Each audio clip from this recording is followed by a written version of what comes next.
in these emerging markets, is there a way to give me a breakdown percentage of the top three Mhm. regions or countries for FDUSD when it comes to trading volume, wallet address, or any other metric that you choose? Yeah, the majority of our transactions and volume still remains on Binance.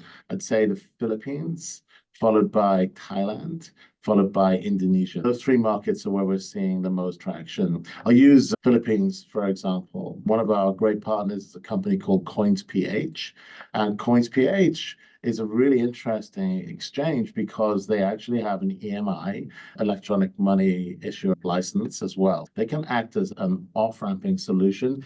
There's a way for people to effectively OTC using a stablecoin and then use digital currency in the Philippines, utilizing the exchange as an intermediary.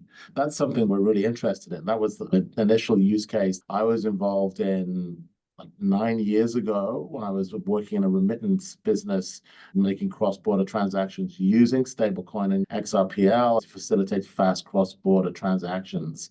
CoinsPH enables that. We've seen a lot of transaction volume coming through FDUSD, and I know some of our competitors have traction in the Philippines because CoinsPH has decided to go beyond being an exchange.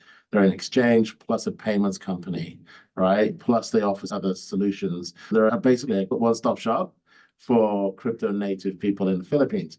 Something like 60% of the adult Filipino population has some sort of access to crypto, which is great because you're talking about that being a utility. That means people are using it to purchase small things in retail, and it's not just an institutional transaction or for buying crypto and holding crypto. They're utilizing it for off exchange. We just had the traditional remittance pickup partners on the far end, and you needed to have a cash conversion. Now, with digital money on the far end, there's a conversion piece because in the Philippines, they've got a localized stablecoin. You can move quickly from a USD stablecoin into a PHP stablecoin and remove that volatility that sits in the Filipino peso, which is a brilliant use case and a great example of how stablecoins can create interoperability across borders, but also within businesses. Because on the far end, companies like Globe and whatnot, these companies that are sitting